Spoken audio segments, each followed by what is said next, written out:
Thank you so much. Please be seated. Thank you. Thank you. Well, it's great to be back. We've been able to do this for a number of years. Of course, I grew up a stone's throw away over in Dunedin, and I think that what you guys have done here at Curlew Hills has been very meaningful, and you get great community involvement, and I'm really heartened to see that's continued after all these years. Last year, I was not at this one. Last year, I went to the memorial in southern Manhattan at Ground Zero, and we had done that after having become friends with a lot of 9/11 families. We heard a lot of stories about not only that day, but different types of challenges that have happened since then. And my wife and I were able to go to the different sites with the family members, and they would tell you about the loved ones that they lost that day. And it was always something that was very impactful for me, starting on the day way back in 2001. But to be able to meet so many people whose lives were turned upside down that day has been very touching. And I think it strengthens the resolve to ensure that we're doing everything we can to never forget, to honor the people that not only lost their lives that day, but has been mentioned in the years since. That day and that attack represented the worst that humanity has to offer.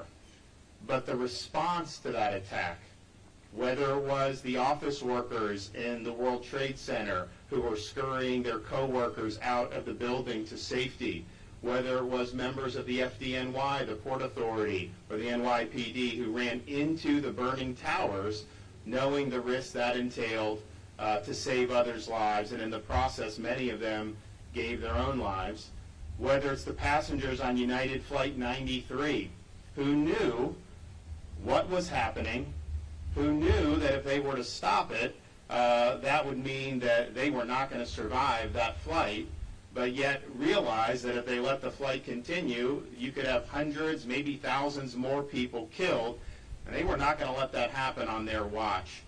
What they did that day across the board represented the best of what humanity and America has to offer. And we'll never forget the sacrifices that those folks made, many of them just regular people doing a regular honest day's work or happened to be on a plane, and yet they stood up and they were heroes. And for that, we'll forever be grateful. It's also worth remembering 9/11 changed this country in ways that few events have. I can tell you in my own personal experience, I would not have ended up likely joining the United States military had it not been for 9/11, and I would have very unlikely been on a deployment to Iraq had it not been for 9/11. So even though I didn't know anybody who had died in the World Trade Center at the Pentagon or in Shanksville, Pennsylvania, it was something that inspired me to say, you know, America is going to fight back. And we had so many people of my generation who joined the military.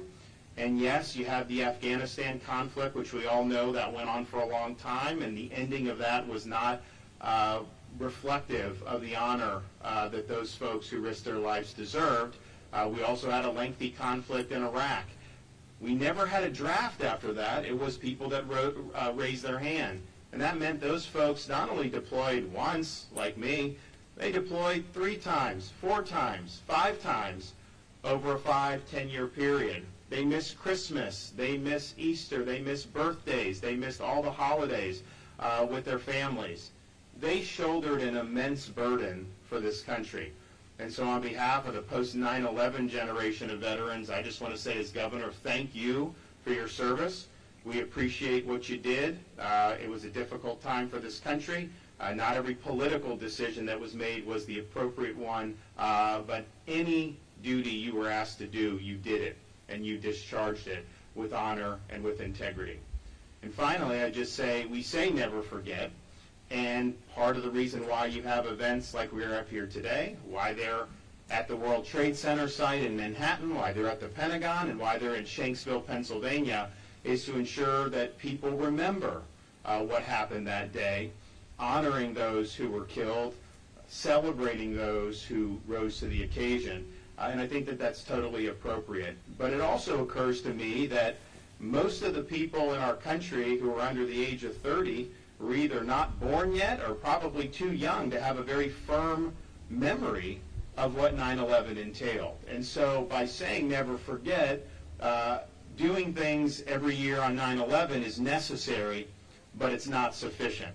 And so I'm proud to have worked with the Florida legislature to develop for our schools 9/11 curriculum so that every year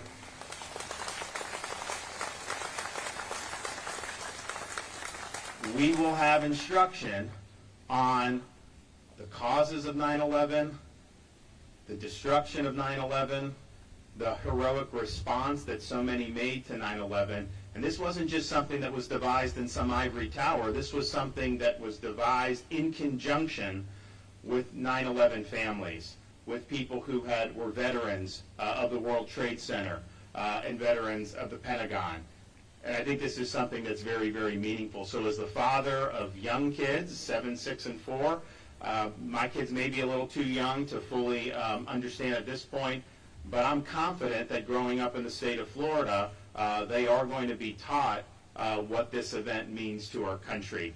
It's a wake-up call to know that evil is out there, but it also serves, or should serve, as inspiration to know that the way those folks responded when everything was on the line, they rose to the occasion.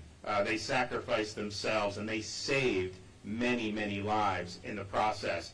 So we worked hard on that curriculum, and today is going to be across Florida the debut of that curriculum, and it's something that's really, really important. And I know everybody here is appreciative that that's being done in the state of Florida. Most states are not doing anything of this nature. We're not going to forget. And not only that, outside of the tri-state area, we are the #1 place where 9/11 veterans have moved to in the years since 9/11. You go look in this area, you have people that retired from the Port Authority and the FDNY and the NYPD.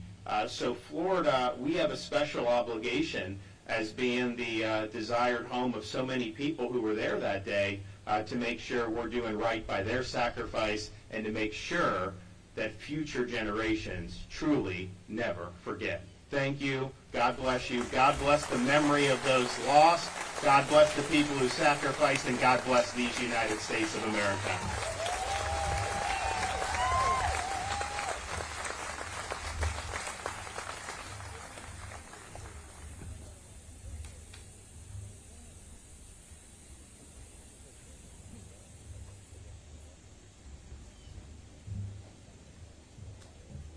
More special guests for you here this morning. Please welcome the East Lake High School Madrigal Singers, led by